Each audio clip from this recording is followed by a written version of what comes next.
Good afternoon, everyone.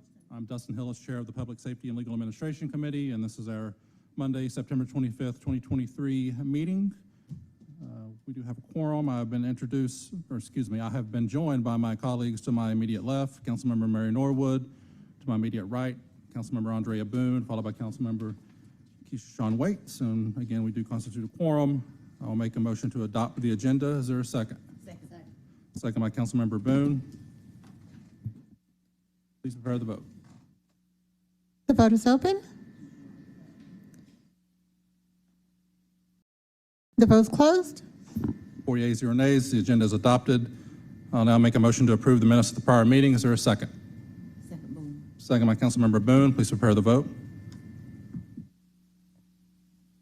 Vote is open. The vote is closed. 4 yeas, 0 nays. Those minutes are approved. We'll now move to public comment. I first have William Prescott. I'll be right back.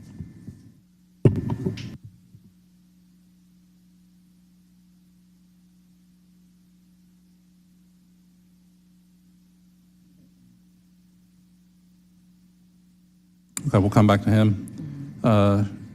Shakima Kindred.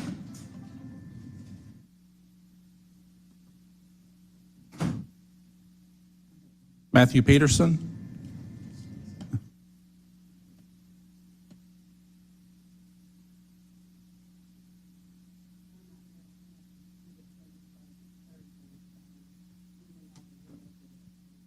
So pull the mic closer, we can't hear you.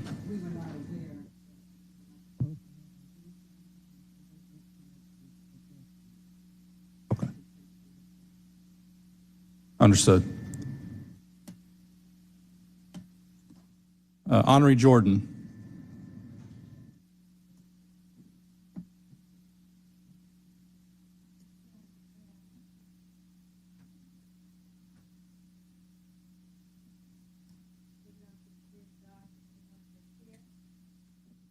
Think not that I am come to send peace, but a sword. Matthew 10, chapter 34, verse. Therefore, a single act of denial does not make one unworthy of being a disciple, but a refusal to confess Christ at all eliminates one from being a true follower of Jesus Christ. James Griff, when you ask to disobey Jesus, then you ask for trouble, tribulation, confusion, the sword, war, injustice, treachery, etc. I need to obey Jesus, not James. Jesus' word created the income. This is thy lot, the portion of thy measures from me, said the Lord, because thou hast forgotten me and trusted in falsehood. Jeremiah 13, chapter 25th verse. Zophar's second focuses on two ideas. Prosperity of the wicked is short, and its doom is sure. I had a vision. Jesus' wrath was released on the people, and we needed to pray because of his wrath in Cop City. You refuse to give glory to Christ for what he's done in me, but gave it to yourselves. Then touch he their eyes, saying, according to your faith be it unto you. Matthew 9, chapter 29, verse. Two blind men called out, the Son of David, which was a Masonic designation. The form of their address seems to indicate that they put their faith in Jesus as the Messiah. Your treachery, deceit, defraud, lying, mischief, robbery, injustice, etc. will not deliver you from Jesus' wrath. City council, you took an oath to fight for justice. As a partridge sitteth on eggs and hatches them not, so he that getteth riches and not by right shall leave them in the midst of his days. And at his end shall be a fool. Jeremiah 17, chapter 11, verse. As the hatchet offspring, some recognize that another type of bird had been sitting on the eggs, and so left a false mother. So a man's ill-gotten gain will leave him, and he will be shown to be a fool. Jesus told me not to give James glory for what he did not do, or the city. Jesus hate vainglory. I call 911 to report James Griff on my roof, and they usually knock when they come. Then I call back to 911 and ask, why didn't you show up? 911 said they showed up, but I needed their names to fight against James Griff coming on my roof. God greatest created the law to keep injustice against one another, to fight injustice against one another. That's when the law was created. And we're practicing justice, we're fighting against the law of Christ, the word of God. Next up is DeJuan Robinson.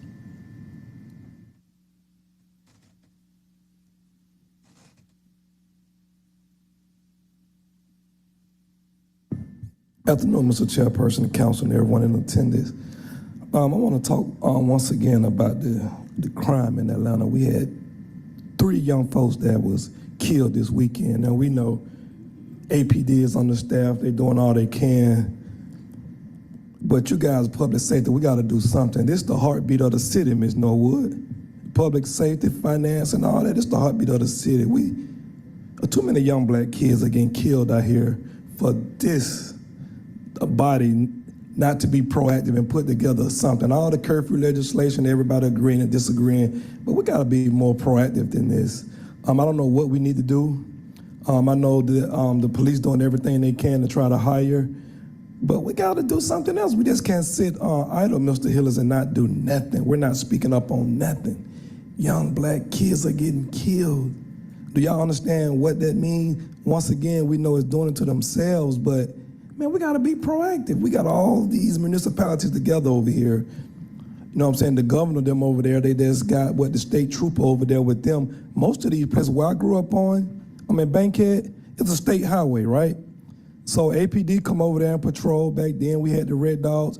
But at any time, city council could have enacted the state trooper because MLK, which is the highest crime zip code in the city of Atlanta, Ms. Boone, when your district go, state trooper can work there. We need to be doing something because if APD is on the staff and they can't be everywhere to help, man, we got to be proactive in doing something. We're not doing anything up here. You know what I'm saying? Every week we come down here and fight, man, people getting killed, and it's like it's falling on deaf ears. Man, this city is going down in a handbasket. And we are just sitting here watching. Mr. Lewis, we got, like I always say, man, we got 8 black city councilmen. Ain't no way we can get nothing done. Ain't no way. And the reason why I say this, Ms. Norwood, to you, because if this, when Buckhead had all the clubs up there and when crime was at its height, man, everybody in Buckhead got together, shut them clubs down, built new stuff up there, got different police out there. And we got to do this when black kids are getting killed in the city. It shouldn't matter if you're in a different zip code where the crime is bothering a different people that make a different type of money.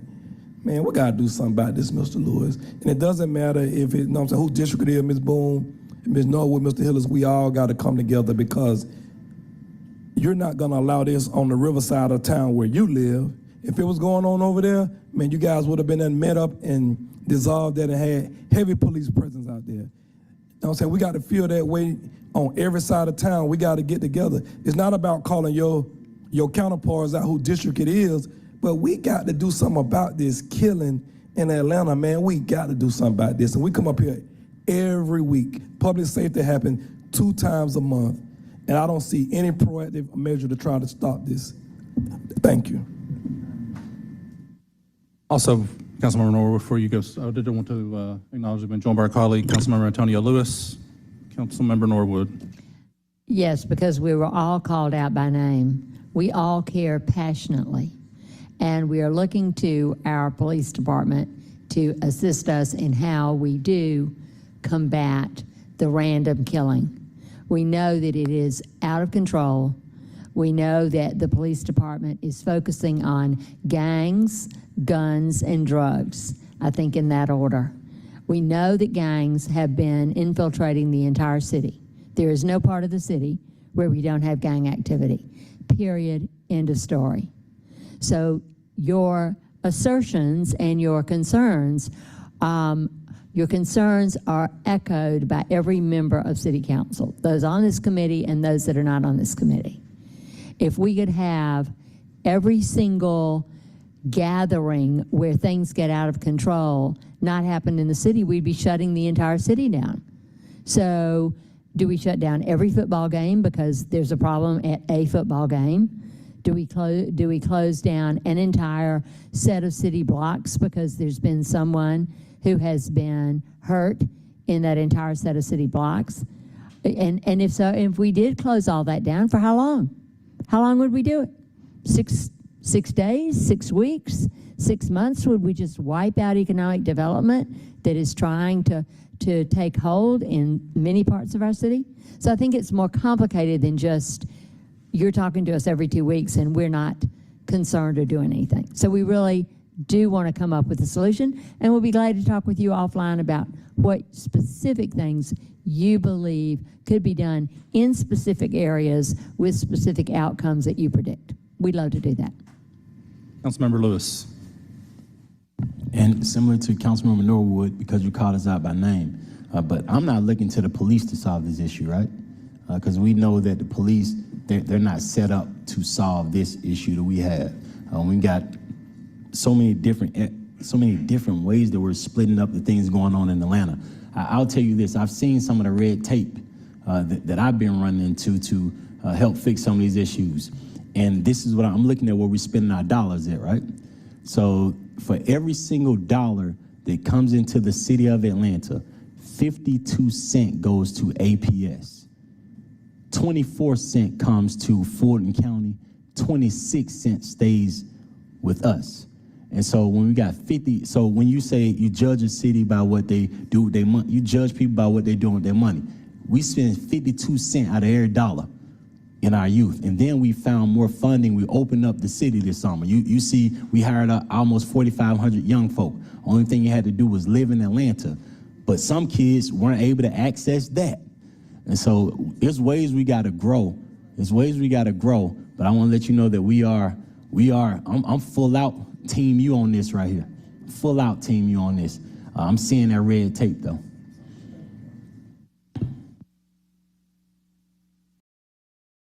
Right. I'm going to go through the name list one more time. Appears there have been some wardrobe changes in the audience. William Prescott. Go ahead. Good afternoon. I'm Sergeant Prescott. Just retired from the Atlanta Police Department. And first of all, let me just say thank you very, very much for even having this meeting to consider hazardous duty pay for the Atlanta Police Motorcycle Unit. It's been said that if you wear a helmet every day to work, then you probably have a pretty dangerous job.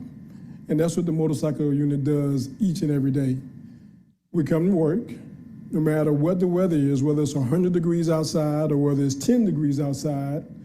If we have a detail, we're riding every day. Doesn't matter how bad the circumstances are, doesn't matter what happens outside the city of Atlanta. When the president comes to town, when the vice president comes to town, when the first lady comes to town, when the vice president comes to town tomorrow, we'll be out there doing our job, and we'll be on a motorcycle. There are other units in the police department that have hazardous duty pay.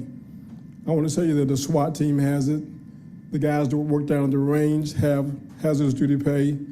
We have people at the airport that work the bomb squad. They have hazardous duty pay, but the motorcycle unit doesn't have it. But let me explain to you why they need it. No other unit in the city of Atlanta that's had hazardous duty pay has had anybody hurt in a hazardous duty incident except the motor squad. Just about everybody in this room, with the exception of 2 people that I've counted, has had some type of accident on their motorcycle, whether they've been hit by somebody, whether they were chasing somebody in the old days when we could chase and they had an accident, or whether they just went down on their motorcycle. Riding a motorcycle is hazardous, and especially in the city of Atlanta. Speeds are tremendously high. We're out there working as hard as we can, and again, no matter what the circumstances, we're still on that motorcycle. So what I would say to you is this: think about it this way. Nobody else in the city has been killed and nobody else in the city who has hazardous duty pay has been killed, except for officers on the motorcycle unit. Nobody else in the city has been hurt, except for officers on the motorcycle unit doing what they do.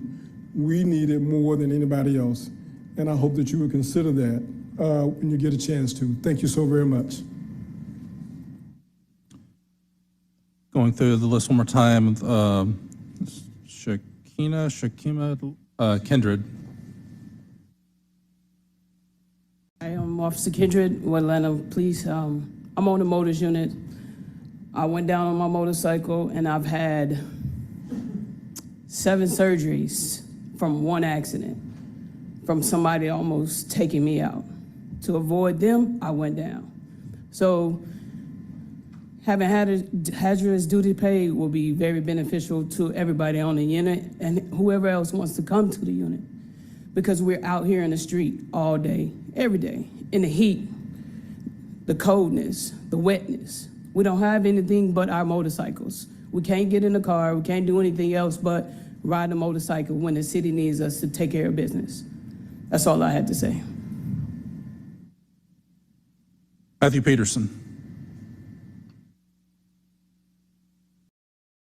Good afternoon. I apologize for the t-shirt. I was looking good with my tie before, but I said I gotta be a little more low-key, so we appreciate your time. This is a conversation that's been brewing for a long time.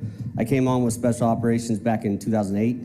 I'm going on 21 years with the city, so been here a long time. This conversation was had even back then, and so it's exciting for us to be here in front of y'all. Like I said, the conversation's been had for a long time, so I've had similar to Kindred, and like Sarge was saying, there's plenty of injuries behind me, some of the guys that won't even be able to talk, and there's plenty of guys that weren't able to be here today. But I was working a Hawks game, got T-boned when we were getting traffic outbound. Thank God I only had a concussion and a sprained ankle on that one. But the doozy came 2 years later, going home on 85 on my city motorcycle. And a traffic construction had the freeway shut down. And a gentleman came all the way from the right lanes, trying to get over, didn't see me there. That led me, pushed me into other cars. I always wanted to be Superman as a kid, and I got to experience it for a little bit that day, not in a fun way. But a month in the hospital, and shattered hip, femur, 3 vertebrae, and about a year out of work, and a bunch of surgeries nonetheless. But it was a hard road back, but being a motorman's probably been my favorite assignment on this department. It really has. And it's not just because of riding motorcycles cool, obviously, but the guys behind me, the supervisors, the guys I work with, we're a cohesive unit. And doing these details for, like, we got Kamala Harris, VP, coming tomorrow. That's the stuff that's our bread and butter. That's the stuff we live for. So I just wanted to say I really think this is our time, and we really appreciate y'all listening to us. But this is something that's going to be great for us, not only to just know we have a little bit of extra in case we are injured. They always say when you're riding a motorcycle, it's not if you go down, it's when you go down. So it's inevitable, unfortunately. But like I said, this will give us something just a little bit extra, not only to as a morale booster, but also to pull people, right? Because across the country, it's hard filling these spots in the police department. It's even more so hard to get guys to come ride motorcycles. So thank you for your time. Andrew Teddy. Todd Harris.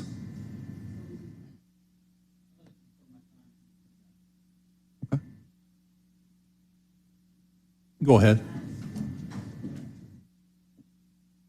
Good State your name for the afternoon. Some of you know me as Captain Atzert. I am currently assigned to Zone 4 as the Assistant Commander. Previously, I ran the Motors Unit as a Lieutenant for 2.5 years. And so I just wanted to take a moment to come down here and speak to you guys. I believe the memo that they turned into you guys to help write some of this legislation was actually written by me several years ago. And what I did is I took a lot of information about what we do at the Motors Unit, Special Operations. If you guys remember, several years ago, when the bridge collapsed in 85, Motors Unit, they responded. They were off duty, they came out here. Obviously, we had on-duty units that were here and started getting the ball rolling. These guys came. They were already off, they came back into the city, and they rerouted traffic, and they had that stuff flowing constantly. Why? Because they are Special Operations. They return back to the city when they are needed. They are always out here. They are always on duty. They're always willing to perform. But the difference between them and all the other officers is that they're on a 900-pound motorcycle. A 900-pound motorcycle that they took 2 weeks of training to be certified to ride. I can attest to tell you how hard and difficult that class is because I've been through it. When I went through it the first time, I went down and I broke my leg. I had a tibial plateau fracture and I tore my ACL. I had a total of 4 surgeries, I believe. I'm okay right now. At the end of the night, I'll be limping when I go up and down my stairs. I know when I get older, I will walk with a permanent limp, but it doesn't matter. When I healed up, I went back through that course and I nailed it and I got back out there and I rode with these guys. Why? Because it is hands down one of the most important units in this police department. Most of you guys have probably seen some of our work, whether it be escorts for our dignitaries that come in and out, but we also serve the city. We will do funeral escorts for prominent figures within Atlanta, city council members, former mayors, former Atlanta Police Department officers, and their family. That is extremely important. It builds a lot of camaraderie within our department and within the city. We love doing it. But what I really wanted to talk about is the injuries from the officers that you see here. They are extensive. There are quite a lot of motor officers that have gone down, experienced some pain and some heartache. And we've lost, I believe, 14 officers over the years to death while on the motors unit. But what I'd like to kind of move past is all of the accidents that we have not had. Is Carrot in the room? No. We've got a motor. I remember specifically watching video of an accident from one of our present motor officers. It was right at Peachtree and Marietta.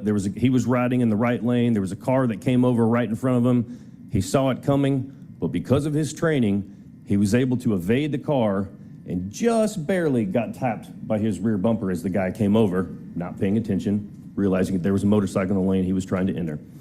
And it just struck me at that point that our training is so far and above what other departments get that we have successfully avoided a lot of other injuries and accidents out there in the street because of the constant training that we do. These guys are elite. They are always out there training. They're always out there perfecting their craft because they want to be the best. When all these other agencies have a funeral, or they have an escort, or the president comes in and comes to Dobbins Air Force Base, mind you, not in the city of Atlanta, who goes up there and get them? We do, all right? We are hands down the best motors unit in this state, and I just want to see them get compensated for the training that they have gone through, for the training that they go through every month, every week, and yes, the injuries that they have incurred, but most importantly, the injuries that we are successfully able to avoid because of the training that they have gone through.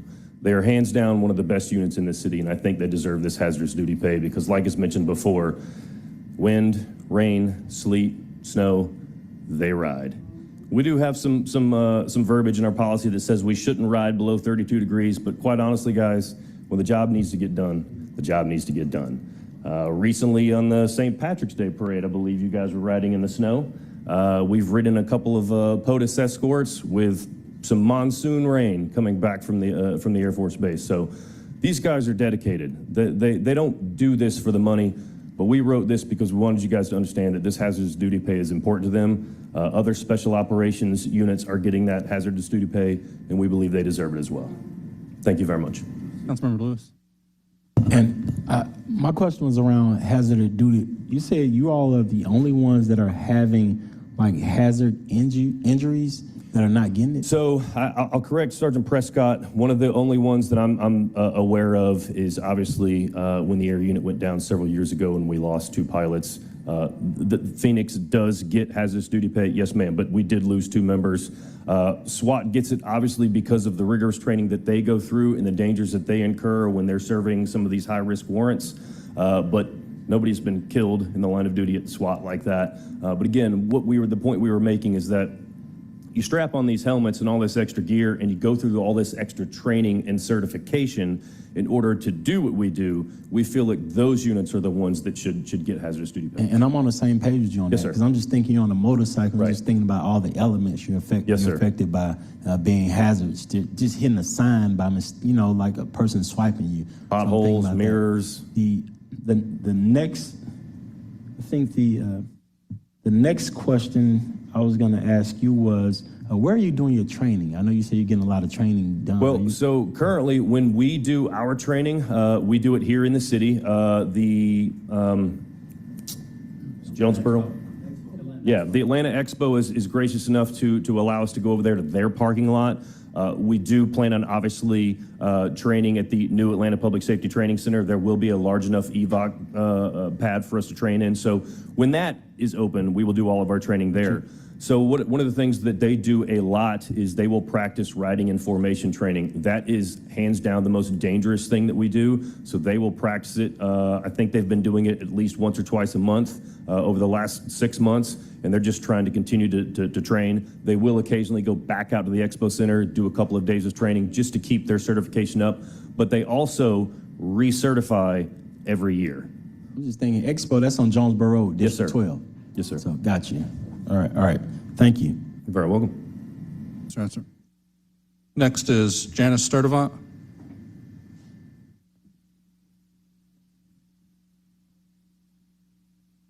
Thank you for having us. I'm probably, out of everybody, the most passionate about what we do. I'm that person that is coordinating every funeral, every huge event, except the ones for the president. I'm the person that have to call the motors and get them up out of the bed or have them stay over late. I'm the person that drive the car directly behind them. And I watch every detail. Right now, we're up to 108 funerals. Those funerals were not just for the Atlanta Police Department. They were for the entire city of Atlanta. The biggest I think we had was Mrs. King. We did that service. And we were there every day for about 5 days, all over the city. And we got calls from people saying, thank you. I know that this unit makes the city look really good, but it's hard. I'm riding behind them when it's raining. I'm in a car. I'm not getting wet. I ride behind them when cars are cutting us off.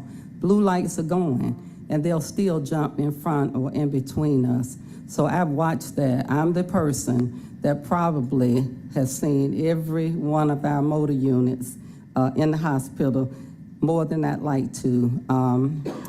It's bad. So I just advocate for them because I think that is a hazardous job, but that's just part of what they do and who they are. They represent SOS, Special Operation. They represent the city and they make us all look good.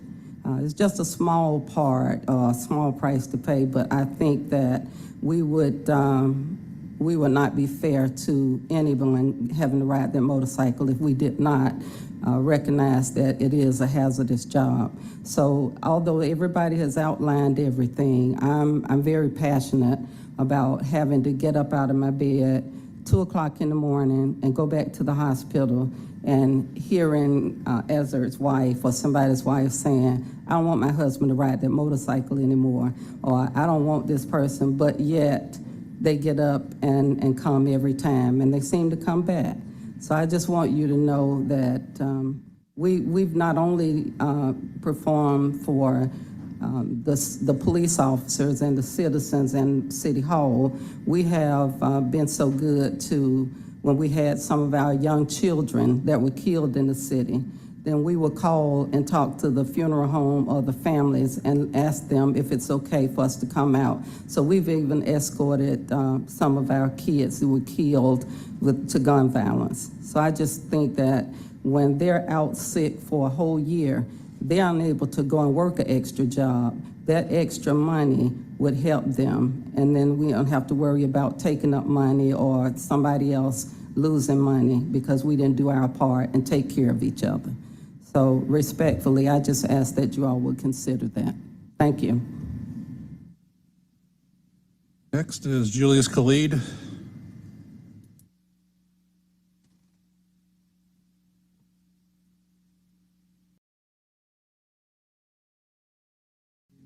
How y'all doing today? I'm Julius Khalid, the wellness leader and founder of Young Generation Movement. And I have here today the grandmother. Annie Ashmead. I am the grandmother of Jacoby Maddox, the one that was shot down and killed in the West End Mall area. Yes. Okay, so hang on just one second. So we have both of you signed up for public comment. Yeah. So Just one gonna of you come together. will get 3 minutes and the other will get 3 minutes, but we can't have a back and forth. So thank you for that. So briefly, like she said, he was killed right here in front of in front of my building. I own a building right here in the West End. It's called the YG Urban Cafe, which is a part of my nonprofit. And we mentor youth. We got programs right there at the cafe. And so I witnessed two of these young brothers taking their last breath. The blood is still on right in front of my building right now. And so we have solutions, we have strategies. But we want to hear what kind of solutions the city of Atlanta got. We want to hear what kind of strategies the Atlanta police got. And on Friday, we will be meeting at my building to come together and to have a collective strategy. Because for the last 10 years, this is what I've been doing. I've been working with the youth. I started a campaign called Pants Up, Guns Down, Stopping Community Violence. How you doing, Ms. Waits? So I'm calling on the city, Atlanta Police Department. Let's come up with, I want to see what kind of strategy you guys got, what we're going to do to really combat this community violence that's going on in the community. And hear my solution, and hear my strategy, and see why I need y'all support. And we need resources to make this happen. So we was talking yesterday, and she told me, and we came over to the conclusion, we were saying, like, who really care for real? And those are the people we reaching out to, who really care about our community. Because a lot of people say, yeah, they smile, but we reaching out to the ones that really care for real. And we asking y'all, if y'all want to be a part of what we finna do, show up on Friday at 640 Evans Street so y'all can hear our solution that we have. Like I said, I've been doing this for the last 10 years. I know what we need. And so I want to hear y'all solutions and what's y'all strategies so we can collaborate on that. And I'm very passionate about this because I was a victim of gun violence, being shot multiple times, one time being shot in the head by the grace of God. And so I'm very passionate about this. I know y'all see me a lot and, you know, y'all do support me. But now it's time to come together for this strategy. So we're calling on all the people that really want to, you know, get involved and hear our strategies and want to support the movement. Friday at 5 o'clock, we'll be meeting at 640 Evans Street to talk about the solutions. Because these young brothers was gunned down over senseless. It was senseless murder. All three of the victims died. And so for me having my family inside of my building to hear these gunshots, it took me back to those moments. Go ahead and wrap up your comments. You're 30 seconds over. Well, thank you for your time and consideration. So Friday at 5 o'clock, come out to 640 Evans Street. Hear our solutions and we want to hear y'all's solution and what y'all have so we can come together and unify. Thank y'all. Annie Ashmead? Yes. Minutes. Again, my name is Annie Ashmead, and I'm the grandmother of Jacoby Maddox, AKA Slim. He was murdered Saturday, and I just want to let you all know that was the worst day of my life. Me and my husband, we took them in, him and his brother, as a 4- and 6-year-old from the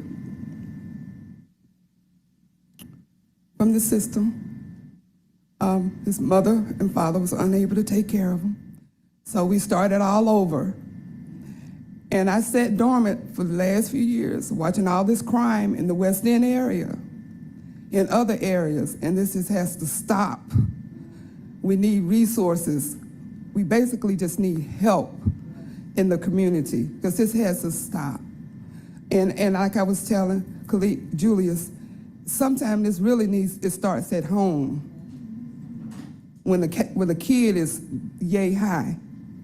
You know, we've taken out of everything from when I was growing up. The days of, you know, whipping your children, and I'm not gonna lie. Those days are over with. And I think that's what happened. Kids took advantage of it. and they know it. And we need to get back to our village of raising our kids. And we need resources, we need help in the community, we need more security guards, more presence, you know, and also we need the policemen to really talk to these guys. Don't always, you know, want to lock them up. Give them some mentorship, you know, guide them in the right direction. And maybe we would have so much this going on. But you all keep me in our prayers, in my family. It's hard for me and my husband, you know. But just never want to knock on the door again from any of our grandkids. And if you can reach out for our movement, and as Khalid said, for more resources, and I think that will help. And more really rehabilitate these guys instead of just throwing them out on the streets after they're being locked up. You know, we should have some kind of program in the system, you know. So, but right now, I work for the government. I'll be retiring, and I'm going to be putting more effort once I retire within the next couple of years on this movement, because it has to stop. And I love my city of Atlanta, and I just want, you know, everybody to be safe. Everybody, you know, everybody. So thank you all for my time. All right. Last person signed up for public comment is Margie McLeod.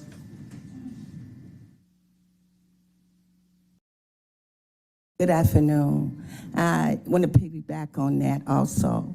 We do need resources, a lot of resources, prevention program. And I am against sending the jails inmates to Mississippi. We have a plan. Cobb County, we need more recruits. And the reason why you don't have no recruits, because it's the money. I talk to them. They're not getting paid enough money for working, and the inmates is overcrowded. That's not your answers to put the homeless in there. That's not the answers to put mental health in there. That's not the answer to do anything there. A lot of people's in there, they can't make bonds. Why we don't have judges 24 hours? It's not Atlanta. Let me tell you one thing. It's not going to get no better, because people are coming here, and your jail is very small. We done outgrown that jail. So we cannot blame it on one person, the upkeep. We wasn't giving the money to upkeep. It's just like if you got a house, you ask for repairs. If you don't repair your house, what happened? The roof collapsed. And Labat kept asking, give me the money, give me the money. And I'm in the community. You are right. We need resources. We need preventive programs for the teenagers. Drugs, let me tell y'all, drugs is out of sight. These kids is getting hold of drugs. We are, again, war on drugs. We don't want to accept that the drugs is the problem also. But what happened to PAL? PAL is not getting the money. They used to have programs to keep these kids off the street, to teach them how to conflicts. We don't have it. We're putting money somewhere else because you don't have the village like you used to. You have to teach, because we have new community. We got new people in our community, and they're young. So city, Atlanta, like she said, we need more preventive programs. So are you gonna take that money, whatever you have, and like hazard? I used to be a school bus driver, and we were asking for hazard pay back in the day. In Thomasville, they should shoot at the bus. But I'm also, do not send the inmates out of the state, not to Mississippi. They got problems themselves. So let's have a solution. We do have Cobb County.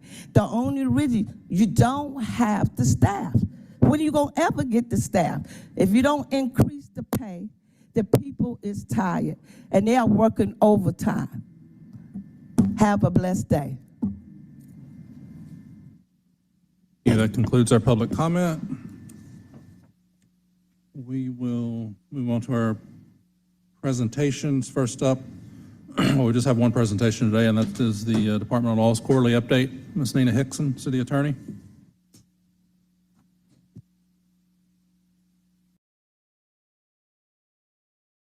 Good afternoon. Thank you.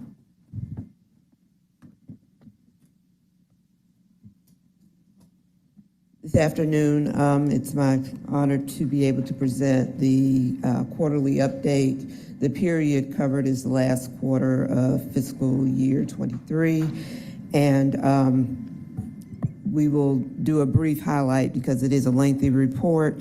If you're interested, if your members of the public are interested in receiving the report, you can certainly reach out to the law department. We'll be happy to send it to you.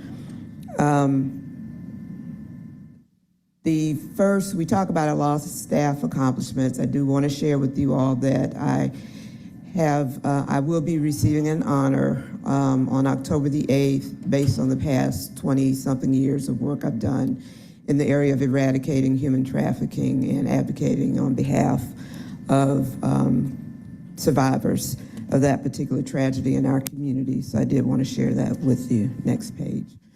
I'd also like to highlight attorneys Vivica Brown and Jesse Dagan. Attorney Brown attended the Worldwide Airport Lawyers Association conference and was there on behalf of the city of Atlanta.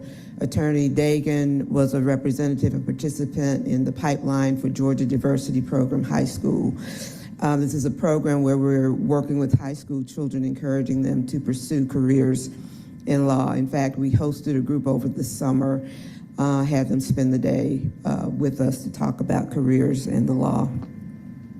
We can move to page 7 of the report where we talk about the litigation division. During the last quarter, we had some 1,361 open matters.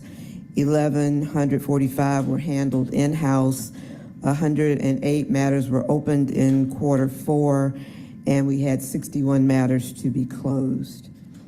We can move to our business services division, the contracts division. I'd like to highlight on page 12 the prime time programming for seniors. One of the projects that we are proud of is the work that the contracts team finalized to provide programming activities for active seniors in the city, including arts, cultural experiences, dance, fitness, wellness, lifelong learning experiences. But doing those contracts is something that we are particularly proud of, and to see the outcome of that. Moving to page 13, where we talk about our metrics.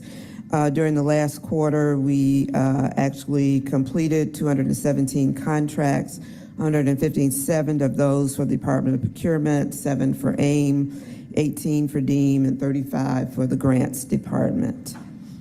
Moving to page 14, the real estate division of our business services group. One project we were proud of is the assemblage of Greens Ferry Stream property in the Hunter Hills neighborhood, which should result in the first public green space within the Hunter Hills neighborhood. We worked on the acquisition of 11 acres, a 16-parcel assemblage, which the Department of Watershed is going to use to develop green infrastructure. Moving to page 16, the metrics for the real estate division include some 330 matters involving 206 meetings, 52 pieces of legislation, 29 easements and encroachments. Moving to page 17, the municipal governance division, and I will move by them quickly because they're going to do a separate presentation. I want you all to meet the members of that particular group. We can go to page 18. Again, this is municipal governance. One of the projects in which we were involved has to do with a memorandum of understanding to provide grants to 3 nonprofit entities who are going to support community efforts toward weatherizing properties. And that was funded through the ARPA program.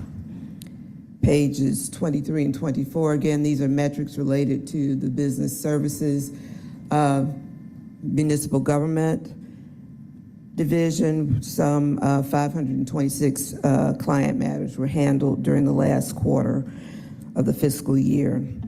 For operations, page 26, labor and employment, We move to page 28, where we talk about our how much advice was given as relates to human resources and the various areas in which we provided advice and counsel. Page 29, advice to departments. You'll see APD is probably one of our frequent flyers in terms of providing advice, but we do provide advice and counsel in HR to the various divisions, and those metrics are reflected on page 31. Pages 33 through 36, I'm sorry, 31, I apologize, let me go back. Watershed, where we talk about the provision of services to that particular division. Among those included 31 pieces of legislation that we handled on behalf of Watershed. Pages 33 through 36, the Transportation, Public Works, and Save Department. We handled some 99 legislative items among the 306 matters that were handled in the last quarter.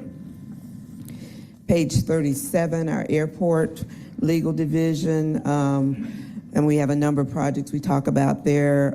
Page 42, we talk about the Summer Youth Employment Program, where we provided support to that particular program in terms of policies for child protection, as well as providing support to the students who were providing services out there.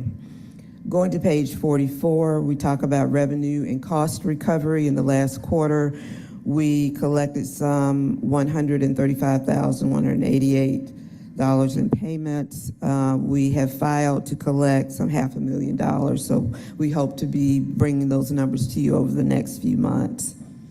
Page 46, our claims. During the last quarter, we had 703 pending. We received 149 new ones. We resolved 191. Page 47, where we talk about the amount of demand in terms of our litigation. During the last quarter, we had a demand in the amount of $5,135,000. We paid $1.5 million in litigation settlements. As relates to claims, we had a demand in the amount of $2 million and paid some $218,000 for that.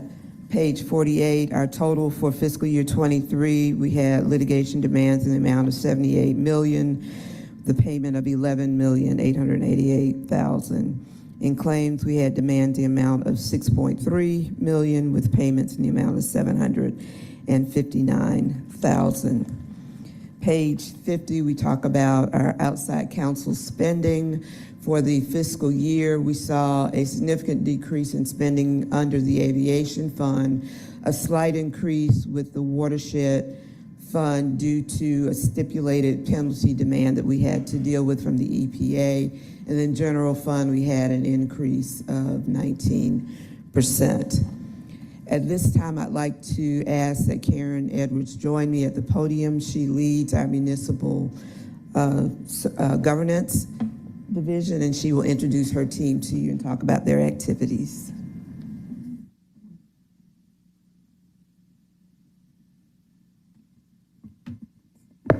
Good afternoon, Chair Ellis and members of the Public Safety and Legal Administration Committee. I am honored to be here as well. Is someone running this so I don't have to? Oh no, I can. It popped up. Sorry about that. I too am honored to be here. I am Karen Edwards, as Ms. Hickson said, Division Chief for the Municipal Governance Team of Lawyers in the Law Department. Just tell you a little bit about the team and our name. We have some core clients, a varied amount of clients, which we'll show in a minute in terms of all the city departments, including varied topics, but we also work on a lot of different special initiatives and projects that often overlap with our other colleagues and the other city departments. And so one way or the other in our support, our legal support, we are either directly or collaboratively really doing some legal work for all different areas of the municipality. And so we are the municipal governance team. Let's see. Oh, it did go. Went too fast, sorry. I'm going to just ask that those of my team that are here just stand when I call your names. Laverne Long Daniels, Shamia Washington, Brian Paxton, Letitia Brown, Eric Deese, can you see everyone? Jabril Reeves, he is not feeling well and is not here today. Carl Good and Shafalka Boiselle also had to go home sick today, but Casey Brown and Ivy Holloway. These are our team members who get all the work done that I'm going to describe, but we have from 4 years to over 34 years of legal experience, attorneys and paraprofessionals. So just wanted to let you meet the team. Like many of the other division, we provide advice and counsel and of course research, provide legal opinions, various intergovernmental agreements and memorandums of understanding. Basically though, most of the time it's for some projects that have sort of long-term and continuous work to be done. Citywide, we support some of the policies and have helped policies in AIM and in the Human Resources Department. For Department of Grants, we've worked on grant awards and, as I said, other special projects. So our core clients, a majority of the work we do related to special initiatives and projects are through the executive office, and we've identified some of the different offices for which we've prepared MOUs, intergovernmental agreements, partnership agreements, and other, provided other advice and counsel, sort of helped also with any kind of legal strategy and research. For finance, we support the different areas in finance. Primarily, our team works on all of the commercial paper, bond work, all of that. And of course, all the other areas of finance as well.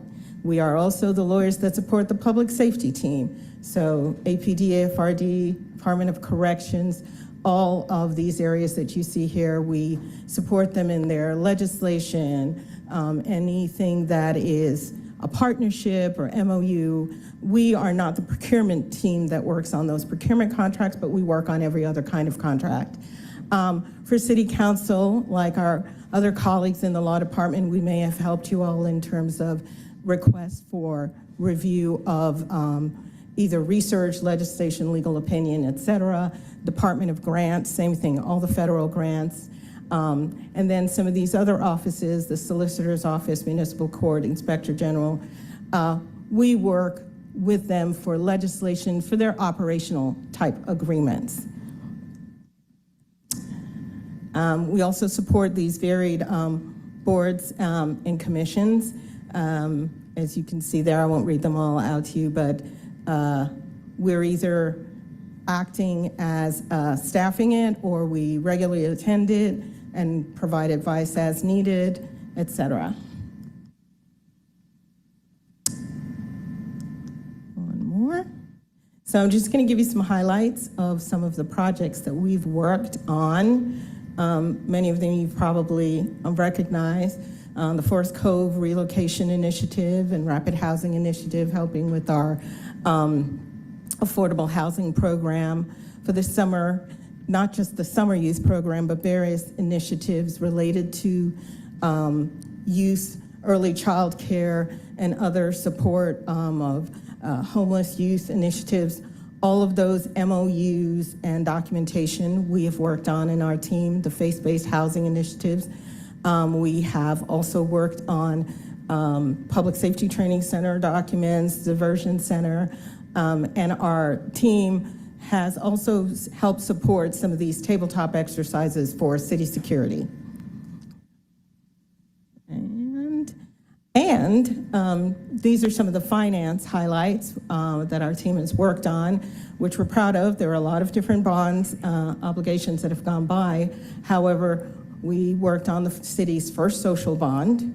The first forward purchase, where we got an early lock-in of an interest rate, saved the city money. Now the finance team structures it, and we help with outside counsel in getting all of that done. IRFA Housing Opportunity Bond helped with, supported our affordable housing initiatives, and we also supported a work this year with the airport for their first green bond. We've worked on the telework policies and the meeting recording policies, just as an example of some of the overarching citywide policies. The finance department also this year put forth their first, I think, investor relations site, and there was a lot to review on that in terms of the site, in terms of what we post, et cetera, and our team worked with that. And of course, our now new iSpeak mandatory training, we've worked with that team and prepared that ordinance and some of the procedures behind it. That is basically all that we do, and we really appreciate your time. Thank you. Thank you, Ms. Edwards. I'll give this a little bit of Ms. Hickson, do you have anything else before we go to questions, comments? If we get a little bit of her background, I wanted her to share where we recruited her from. Let's see. I have worked for about 18 years in a private corporation. I've done, real estate, procurement, any areas of contract, and I've been a general compliance officer.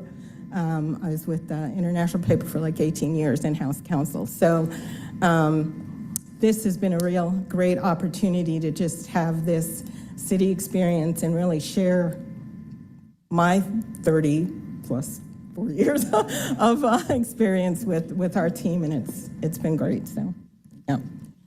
And if you have a question, I'll be happy to try to answer, or Ms. Hickson. Our colleagues, if you have any questions or comments, please indicate with your speaker button. First up, Councilmember Norwood. Yes, since y'all are here today. The 2022 Moving Atlanta Forward bonds. There's a street in my district which was resurfaced with bond money. It was projected in the bonds for almost double what it cost to actually resurface that street. That's not something, we have not seen the cost estimate on why it was supposed to be $7.8 million. But there's several $1 million that are left over after resurfacing the street. And there has been, I know that street was done by the Buckhead Community Improvement District with an agreement with the city. There now is, I think, about $2.85 million left over, and the Buckhead CID wanted to use that money on adjacent streets. We have many streets that are in terrible condition.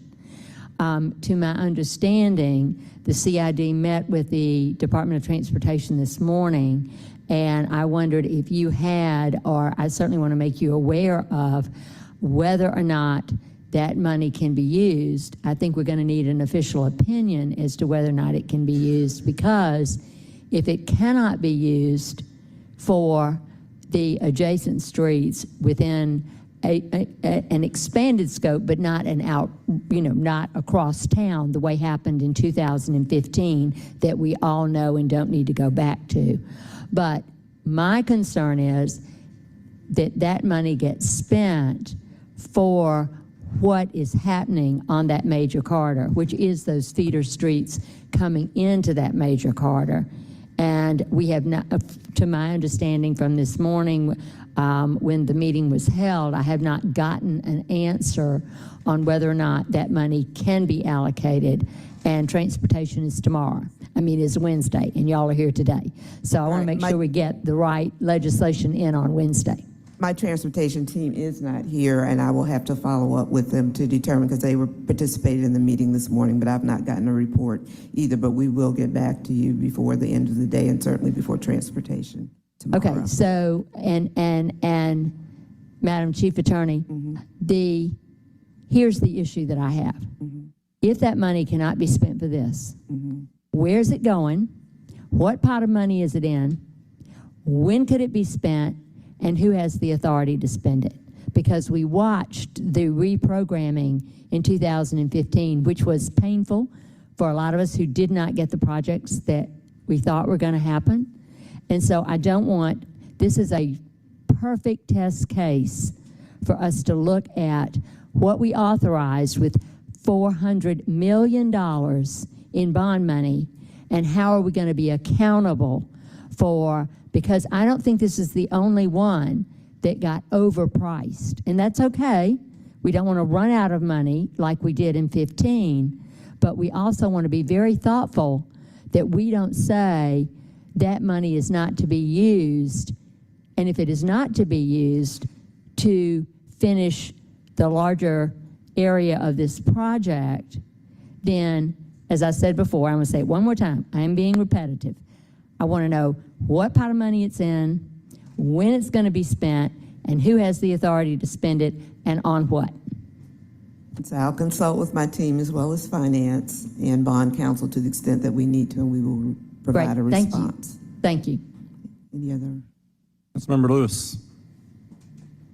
So, well, thank you for asking those questions. I was thinking about moving Atlanta forward money. But my question to you is, how can we support you more in our roles as council people to get some of this stuff done? How can we support you more? Well, first of all, let me express my gratitude for the support that you all give and that you have given, particularly through the budget process. The challenges we're facing in the city attorney's office are no different than challenges that we're experiencing throughout the city and what my colleagues are experiencing throughout the country, and that has to do with the recruitment and retention of professionals to come and work in the public sector when they can go and make a lot more money elsewhere. And then you don't have, I'm not sure what we can attribute it to, but it is an issue that comes up at all of my industry meetings. How do we recruit more people? So certainly as you come across people who have an interest in public service work or public service legal work, be sure to share that information with us. But that's probably one of the greater challenges, is how we recruit and retain talent. Thank you for that. And still, I want to find a way to work better with the law office, because I want to try to get to more yeses while we're in the room. And we want to get you there. Some of you have heard me say before in my almost 40 years of practice that my mentor said to me very early in my career that it doesn't take a lot of talent for a lawyer to tell you no, that the talent comes in being able to work with your client and figure out how to get them what they want, but do it in a way that's within the law. And that's my philosophy, and the philosophy I try to pass down. And the best way to do that is bring us in as early as you can and have some flexibility. Know that, you may not be able to do it the way that you want, but we can, if you tell us what your interests are, we're going to work to try to get you what it is, as long as it's within the law. And so we want to help you get to those yeses too. Thank you. Okay.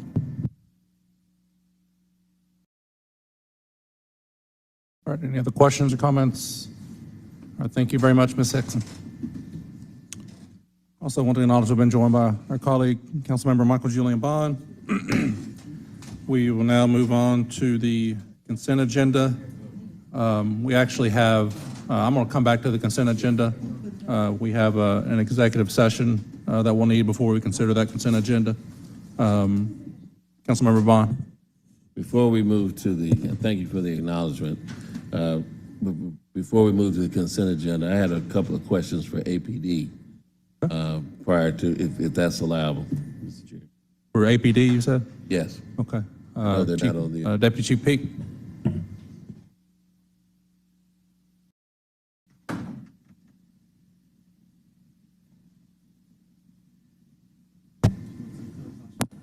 Good afternoon, Chairman Hillis and the esteemed Public Safety Committee, Deputy Chief Peak, Atlanta Police Department Community Services. Councilmember Bond. Thank you, Mr. Chair. Thank you, Deputy Chief Peak, for making yourself available. I've got a couple of issues I just wanted to raise with you, but they're of a sensitive nature. One, I've learned of the passing of Lieutenant Colton, and wanted to know what resources we're making available for our officers, during these times. I know that just like Ms. Hickson just noted, that it is a difficult hiring environment to attract people to come and work in public service, particularly in law enforcement during this period of time. It is already a stressful vocation and can affect people in many ways. Lieutenant Colton is gone from us too soon.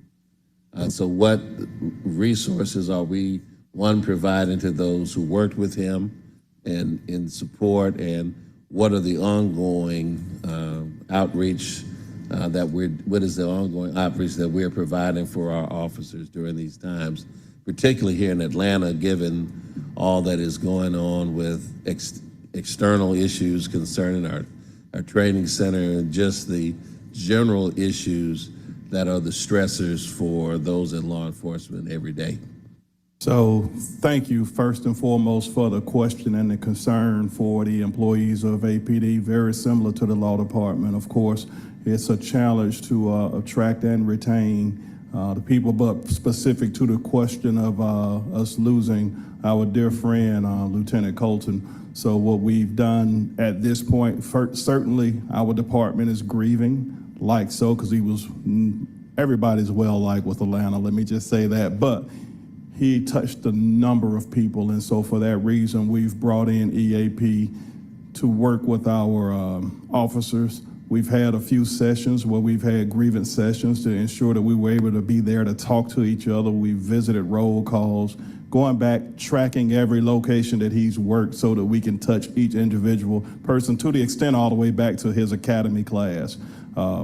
What we anticipate moving forward as the family continues to make their plans, that we will support them wholeheartedly. Many of the people that were here in this room today, to include Sergeant Sturdivant, has been working hour on the hour with the family, ensuring that they have the needs and the resources that they need and the support from the city of Atlanta moving forward as we prepare for his homegoing services.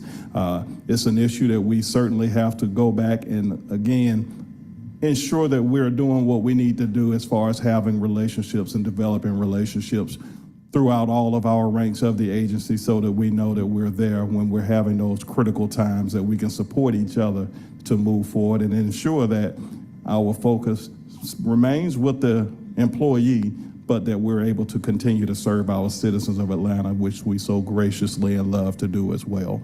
So thank you for that. Oh, it's no problem. He was a great guy. So, but just for the record, officers are aware that there are services like EAP that they can reach out to in case they're feeling those stressors and can make themselves available. Absolutely, absolutely. They've been at the table with us from minute one. Once we received the news, we started getting them on board. They've been right there with us, walking hand in hand. And so we certainly appreciate their services and know that there'll be some additional going forward, because we prepare for that day, but what happens that week after and that month after. So we know we'll have some work to continue to focus on the well-being of our agency as they grieve. All right, well, thank you very much. And we want to extend our condolences to his family upon his untimely loss, officially from these seats. But my second question is that I know that I have seen or have heard and been contacted by the associates of the deacon who was tased a couple of weeks ago on the traffic stop. I know that there have been some concerns about accessing the body cam video. I know that I believe the attorneys for the family have seen a few minutes of it, but people, I may not be the only one, folks have been calling and asking for the release of the body cam. Is there an issue with it that we need to be made aware of? Or Yes. I know a lot of times the body cam videos is subject to open records, right? It is, unless there's an investigation going on, and because there's an open investigation with the GBI, it is not subject to disclosure pursuant to the Open Records Act. And we've been specifically requested by the Georgia Bureau of Investigation not to release those, along with, we've consulted with the DA, and at this point, they've asked us not to release those items publicly until the investigations are over. Well, that's helpful to know because, and I don't know if that needs to be put out in a statement or something, because people are thinking that we're just solely sitting on that video, but knowing that the GBI is involved and that they have asked that it not be released, I think that's helpful to the public. I would just add, and they have the support of the Attorney General in their conclusion that these are videos that are not to be released. Okay. Well, just to make a small request, that I don't know if you all get an additional request. I guess that needs to be put out to the media so people know, because my grandmother told me, say you can never chase down a lie, right, or a mistruth, but just so we can be on the record as saying this is why the video has not been released on some forum, on some web page, in some statement, so that we can have something to refer to the public when we're asked. Okay. Well, that's it for me. Thank you, Deputy Chief Peekett. Thank you. All right. Councilmember Boone? Yes, Chief, just one of the speakers alluded to several homicides this weekend. Will you brief us on those, if that is accurate? So of note, the one that, quite frankly, the grandmother of one of the victims spoke over is 640 Evans Drive over in the West End area, just adjacent to the West End Mall, just south of that area. There was a unfortunate gun battle that took place in there that was involving 3 individuals. Unfortunately, all 3 of those individuals succumbed to the injuries that were taken at that particular scene. It's still an ongoing investigation moving forward, but at this particular point, there's nobody outstanding that we need to look after. All of the involved parties were there on the scene and are accounted for at this point, but certainly a tragic situation. The young man that actually spoke with his programs, we've already reached out to him as well to ensure that we are able to look at whatever issues that are going on in that neighborhood specific to ensure that we show up as best we can the public safety needs of that community. One of the things, as I heard Councilwoman Norwood speak out very open about, is guns, gangs, and drugs has been the target of what's going on. The challenge is when you're having those disputes that are happening and they're escalating to gun violence, those are the issues that, quite frankly, it's hard for us to control, but nevertheless, when we have the information, when we have the intel, we deploy our resources based on the intelligence to ensure that we're in the right areas. But they are challenging. And I definitely have a question regarding the park patrol over at the Wilson Mill Park. Yes, ma'am. So what's happening with our patrols, we have retired Major Singh, who's coming back and working, so to speak, with the Parks and Recreation as a park ranger, so to speak, to coordinate resources, to ensure that there are some patrols that are taking place, working closely with our Field Operations Division to ensure that the parks, based off the data, when we see things that are taking place, historical or current, that we have representation of law enforcement in those areas to ensure that things are happening. The other thing is ensuring that we get the information, which we are getting from Parks and Rec, when they're having events that have been permitted and different things. We want that information so that we know what's happening throughout every 6 zones throughout the city. And that way we can actually monitor those, whether it be weekday or weekends, to ensure that we have the resources to do what needs to be done. So we're in a good space right now, and we're just going to continue to grow that plan as we move forward. Thank you. You're welcome. Councilmember Lewis? And similar to the conversation around Deacon Holman, my question is around the Nigel Cullins. Is there a specific reason why we aren't releasing the tape for Nigel Cullins? I've had the same folks reach out to me about the Nigel Cullins murder. So I have to go back to look at the specifics, but I'm certain that it's going to be very, very similar to the incident, where ensuring that we work closely with departmental law, the Georgia Bureau of Investigations, or whatever those entities are, to ensure that we coordinate those things so that we don't hamper any types of investigations that are ongoing. But I'd have to get the specifics and have an offline with you to give you a better idea of what we're looking at on it. And my questions around that are like, is there a standard or a policy? Because I'm thinking about the police public safety training facility in which we had the tape that was released for the folks who were throwing firecrackers and all that stuff. It was released faster, and we had investigation going. Or maybe I'm wrong, and I got the people in here. I'm wondering, is there a standard or policy? Because we got that one released in a good time frame. And I'm wondering about these two folks, because we have folks reaching out to me about this. The distinction with that particular matter, at the time, the Atlanta police not conducting an investigation, and so we released it, but it was after then that we were contacted by the Georgia Bureau of Investigations as well as the Attorney General's office to say, while you all don't have an investigation, we have an investigation, and we would respectfully request that those videos not be released while we are conducting our investigation. So that was the distinction in that particular matter. So that's the training facility. Okay, so what about when the young man was murdered what about the park, the incident that happened in the park with Tortuguilla? That's a state matter. The Atlanta police released their tape again on that one. Right, and that's what I'm saying. So I'm just wondering, I'm not worried about the state because they have different interests in us, but I'm saying different ways that they do stuff. But Atlanta police officers released that tape. So I'm looking at two sides in which APD actually released tape, but the light was shining in a different matter. I understand, and what I said is what happened. We released it because we didn't have an investigation going on at the time. Had APD been the entity that was doing the investigation, we wouldn't have released it, but at the time we weren't, and so there was no reason for us not to.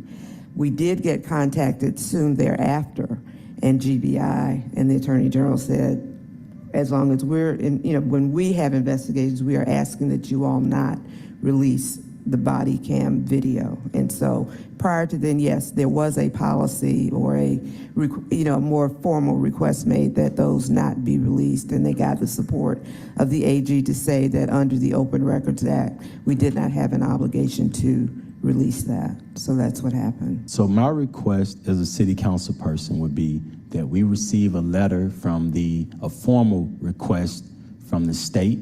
We have that. But my request is we have that. And my request, similar to what Councilmember Boone and Councilmember Michael Julian Bond just said, that we put out that statement.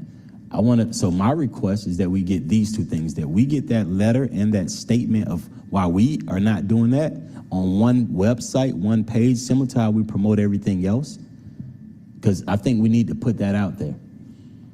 Okay. What I can say is we did release the letter when we received it, and it was the subject of the media coverage, but I can certainly provide you the letter that we received from the AG's office as relates to those matters. So I'm happy to do that. And if we can look into Nigel Cullins the same way, I know we know a lot about, we don't know enough about Deacon Johnny Holman Sr. yet, but I want to also add Nigel Cullins to that call, because similar to how you came up and said we have an investigation, I now think we may not have one there. Okay, and I can't speak to it. And if we don't, I would like to release the tape because there's not one going. If there is not one going. For Nigel Cullins. I'll have to check on that. I just don't know off the top of my head. Because transparency is key. Oscar Kane is a friend of mine. He fought and he died. Police officers murdered Oscar Kane, a friend of mine, but he fought to put cameras on police officers. We credit him where I'm from with being the activist to put the cameras on police officers in Atlanta. He was murdered by a police officer who turned his camera off. And so to understand the transparency that we could have here, I just want to make sure it's happening. And so if there's not already an investigation for Nigel Cullins, I would want to be like expeditiously with releasing that tape. So before one starts, similar to how we were with the training facility, because we got that out with the. But there was a request for that. But we still put it out? Right, because there was an open records request at the time that we put it out. Okay. Okay. But I don't know Cullins off the top of my head. I will have to check into that, and I'm happy to do that. All right, thank you. Councilmember Waits. Thank you, Mr. Chairman. I just simply want to echo the sentiments of my colleagues that have been expressed today. I recognize the complexity of the work that you do in terms of law enforcement. In fact, I had the opportunity to witness one of our officers changing a tire, and so I'm grateful for that. But I also think it's time that we look at some other policies and provisions, and I'm referring to the Citizens Review Board. It's my feeling that they just don't have any teeth. And I think this may be a good opportunity for us to collaborate in terms of how we handle these types of cases. And to the law department's point, I'm not going to belabor the conversation surrounding the body cameras, but I believe that they serve dual purposes in terms of protecting law enforcement officials as well as private public citizens. And so it's my hope that we can collaborate, and I'd love to work with Chief Shearbaum as well as this committee regarding some policies surrounding misconduct of law enforcement officers who have been found guilty of egregious crimes. And again, I'm clear that not all law enforcement engages in these types of activities, but based upon what I am hearing and the information that I have read, there are some challenges that I believe we need to work through. And it's my hope that we can have a conversation surrounding how we work together to strengthen the work that the Citizens Review Board does, in addition to getting law enforcement officers the tools that they need to be successful, such as take-home vehicles, and ensuring that they are the highest paid in the region, which is something that we've talked about for many years. So again, I thank you for the report today, and I'm hoping, to my colleague's point, that we can expeditiously get this information out to the public to ensure transparency, but also to send a message to the public that we are listening and responsive. Thank you. You're welcome. Thank you. Member Lewis. And I want to make sure we say I support law enforcement full out. This ain't our police that are holding up this tape. I think that we got so many good, man, you and I, we talk. I think we're trying to move stuff the right way in our city. But to know what Oscar Kane lived and died for, I know what he lived and died for our camera, for our police officers that already have all that good equipment. You already got the camera on. And so to understand that we would release ours, we ain't like all these other folks. I like being able to say we got black folk who answer the black attorney of the city, black deputy police officer of the city. So these conversations are a little different about the people that are reaching out to us about a deacon who got tased to death. That's what his daughter said. And we got Nigel Cullins, his attorney, reaching out to me, his mama making videos. And so these are real things that are going on. I just want to make sure folks know we're super understanding about it because we grew up in these situations where we know all of us ain't doing that, right? And so I think that camera can prove it. And I just want to get it out.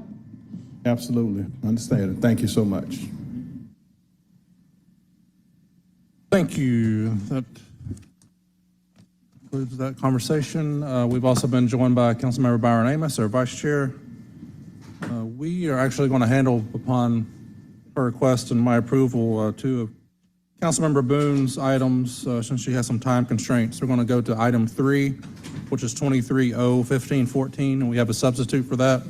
Does it change the caption? No, Mr. Chair. And Mr. Chair, we do have an amendment too, so we can just incorporate that in the one substitute. If you, yeah. I'll make a motion to bring the substitute forward. Second by Councilmember Bond.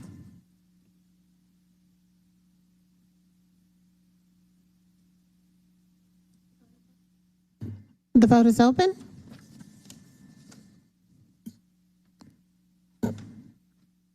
The vote's closed. 7 yeas, 0 nays, substitute, and we incorporated that amendment in the substitute. Yes, Correct. Mr. Chair. It was before us. If you'll read that in. Yes, Mr. Chair, that's 23-0-15-14. This is an ordinance by Council Members Andrea O'Boone, Matt Westmoreland, Jason Winston, Jason Dozier, Dustin Hillis, Marcy Collier-Overstreet, and Antonia Lewis, as substituted by the Public Safety and Legal Administration Committee to amend the City of Atlanta Code of Ordinances, Part 3, Land Development Code, Appendix E, Atlanta Housing Code of 1987, Article 1, Policy Administration, Section 6, definitions, and Section 19, highly hazardous conditions, to include visible mold as a hazardous violation and for other purposes. Thank you. Councilmember Boone, did you wish to speak to this item? Yes, I would hope that we will pass this legislation today. We have been plagued with hundreds of residents, mainly renters, that have lived in our multi-family dwellings. And the mold is really a very bad and serious situation. A lot of our children have respiratory issues. A lot of our elderly are being taken to emergency rooms because of asthma and mold growing on the inside of their bodies. So I would hope that we will pass this legislation today. And thank you to Councilmember Hillis for supporting this and working with us on this legislation. I make a motion to approve. Second by Councilmember Bond. We do have one additional speaker, Councilmember Waits. Yes, sir, I'd like to add my name. All right. Thank you. We'll amend it to. Take that amendment. Is there a second? Second by Councilmember Bond. Forward, yeah.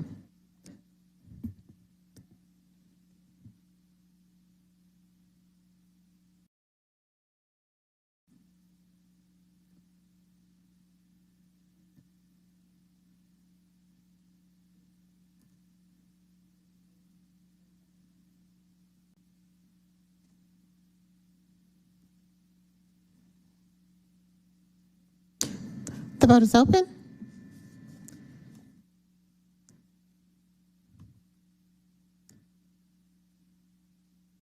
The vote is closed.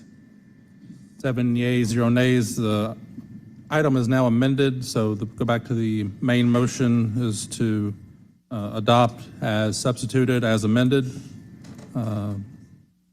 Please prepare that vote.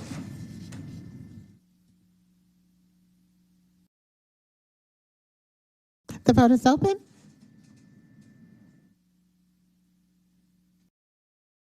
The vote is closed. 7 yeas, 0 nays. That item is favorable. And thank you, Councilmember Boone, for your work on this. On to the next item of Councilmember Boone's is item number 5, 23R4151.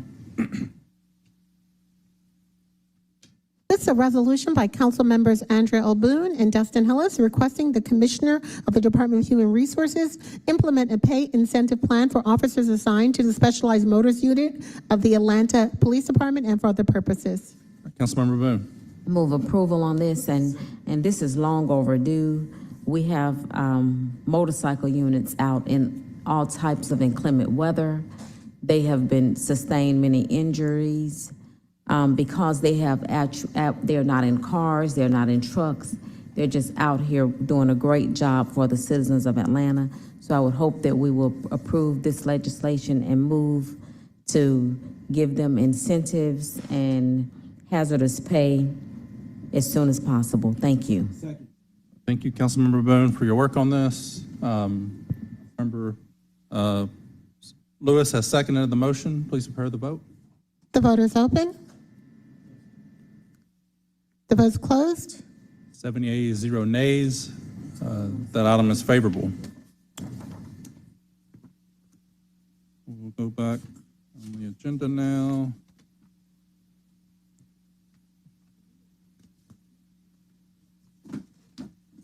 Go ahead with our ordinance for first reading. Consent agenda, Mr. Chair? Second. Consent agenda? I stated previously we're holding on that until we have an executive session. So the ordinance for first read, please. Yes, Mr. Chair. We have one item. That is ordinance 23-0-1536. This is an ordinance by Public Safety and Legal Administration Committee authorizing the mayor or his designee to accept a grant from the Georgia Emergency Medical Services Association, the Georgia Trauma Commission, 2023 Emergency Medical Technician Community Course Grant on behalf of the Atlanta Fire Rescue Department in the amount of $5,330 for the support of the Atlanta Fire Rescue Department to fund a community emergency medical technician course to begin retroactively on January 9th, 2023, and ending May 16, 2023, and for other purposes. Thank you. We'll take that up at the next committee meeting. Moving on to the regular agenda, ordinances for second reading, item number 2, 23-0-1484. Yes, Mr. Chair. This is an ordinance by Councilmember Matt Westmoreland to amend Chapter 10, Article 2, Section 10-92B of the City of Atlanta Code of Ordinances so as to provide an exemption from the distance requirements for package stores licensed to sell malt beverages and/or wine by package listed in Section 10-88.1 of the City of Atlanta Code of Ordinances for one package store located at 2455 Piedmont Road Northeast, Atlanta, Georgia, 30324, and for other purposes. This item was referred back to us from the full council, still pending an MPU meeting later in October, so I'll make a motion to hold. Is there a second? Second by Councilmember Norwood. Please prepare the vote. The vote is open.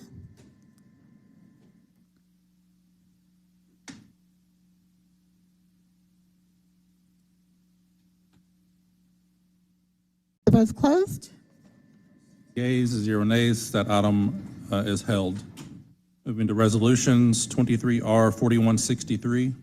Yes, Mr. Chair, this is a resolution by Councilmember Michael Julian Bond authorizing the mayor to enter into an appropriate contract renewal number 1 with National Healthcare Solutions, LLC, and Global Diagnostic Services on behalf of the Department of Corrections to provide professional healthcare staffing services on an as-need basis as per special procurement number listed herein in an amount not to exceed $150,000 annually for each vendor on an as-needed basis, not to exceed $300,000. All work to be charged to and paid from the accounts listed herein and for other purposes. Motion to approve by Councilmember Bond. I'll second it. Please prepare the vote. The vote is open.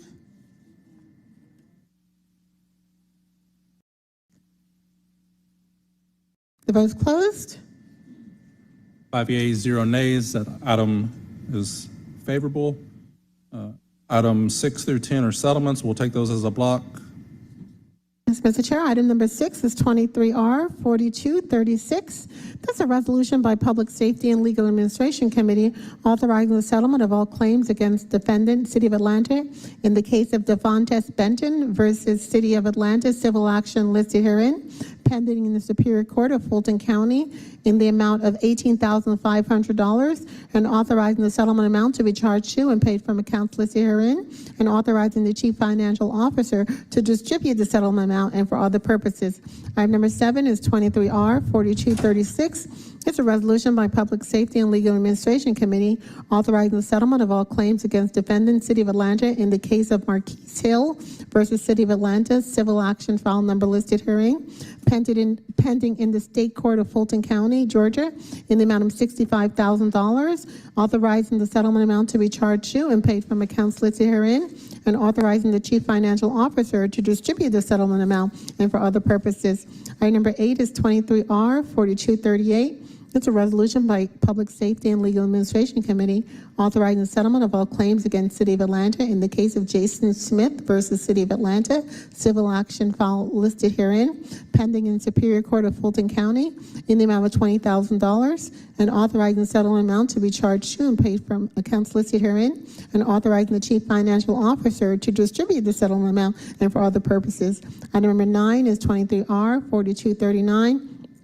It's a resolution by Public Safety and Legal Administration Committee authorizing the settlement of all claims against the City of Atlanta in the case of Joyce Webb versus City of Atlanta, civil action file number listed herein, pending in the United States District Court for Northern District of Georgia in the amount of $40,000, authorizing the settlement amount to be charged to and paid from accounts listed herein, and authorizing the Chief Financial Officer to distribute the settlement amount and for other purposes. Item number 10 is 23R4240.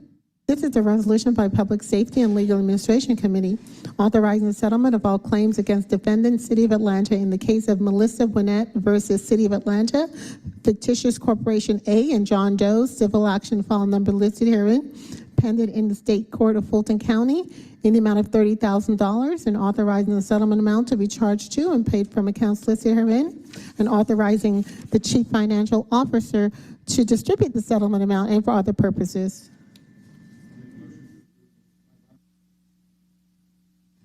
Second by Councilmember Bond. Please prepare the vote. The vote is open.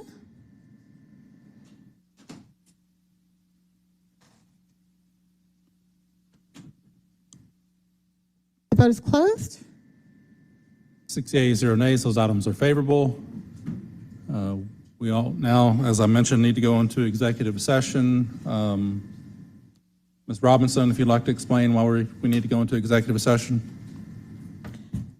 Good afternoon, Amber A. Robinson, City of Atlanta Department of Law. The purpose of the executive session is to discuss potential and threatened litigation. There is an open ante-litem notice, so pre-litigation matter that will be discussed. I'll make a motion to go into executive session. Is there a second? Second by Councilmember Lewis. Please prepare the vote. The vote is open.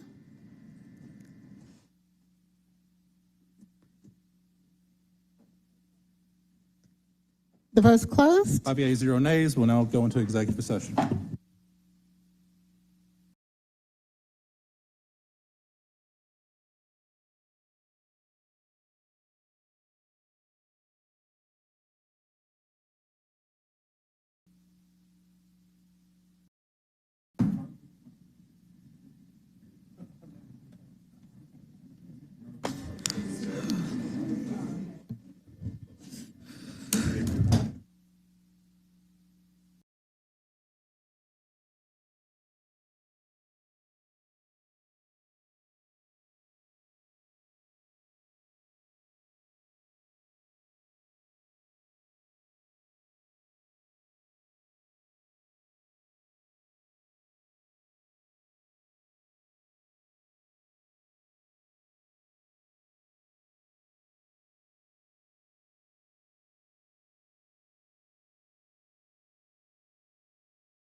We are back. I'll make a motion to exit executive session. Second by Councilmember Lewis. Please prepare the vote.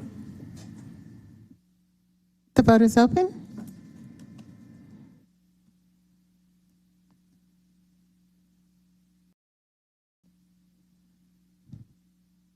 The vote is closed.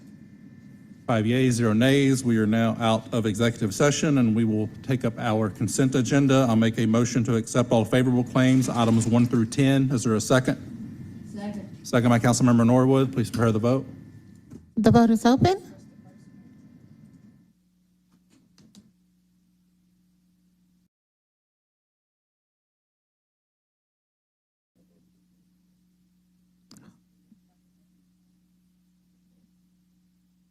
One moment. The vote is open.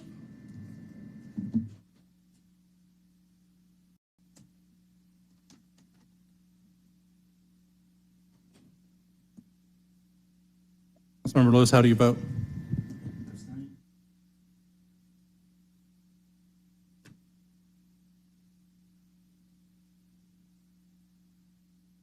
One moment.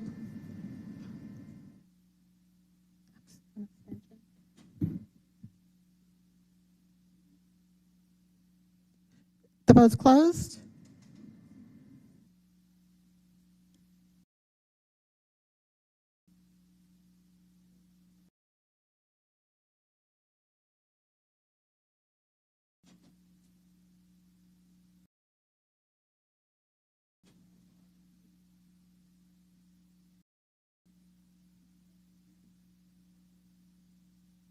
Councilmember Lewis, you're only abstaining from the one item, correct? Yes.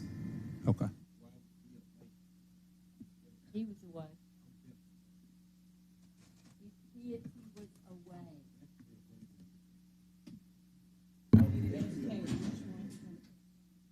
He was saying he was away. Okay, well, just take it off.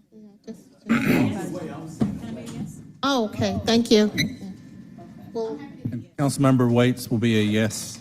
She has stated. one moment, Mr. Chair.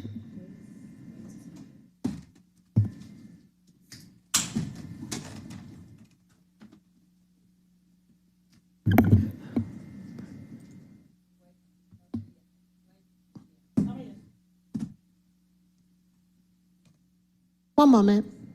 The vote's closed.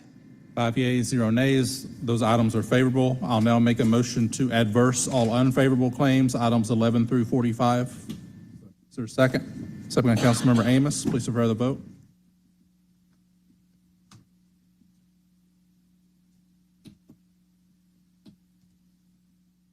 The vote is open.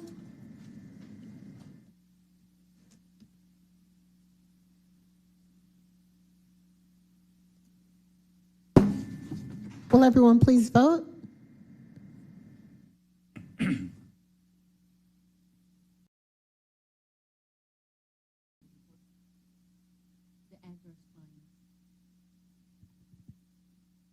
The vote is closed. 6 yeas, 0 nays. Those items will be adverse. That completes our legislative agenda. Ms. Lindo? That's correct, Mr. Colleagues, Chair. any questions or comments? All right, Councilmember Bond. Thank you, Mr. Chair. Just an announcement on tomorrow, September 26th at 3 p.m. at the Lottie Watkins Building on Ralph David Abernathy Drive. We will be dedicating a historical marker in the memory of the Honorable Lottie Watkins. And so the public is invited to join us as we honor this historic trailblazer, entrepreneur, businesswoman, elected official in the West End community. So you're all invited, and we hope that everyone from the public will attend. And on Wednesday, the Hello Fresh Grab and Go will be partnering with Commissioner Natalie Hall at the Louise Watley Library down on Pryor Road, and that is at 2 p.m. As of this month, in our partnership with Second Helpings Atlanta, HelloFresh, and Pratt Industries, 3 million pounds of food over the last 3 years have been distributed. So if you don't need the resource, please spread the word. There's no prerequisite to receive the help. So come on down.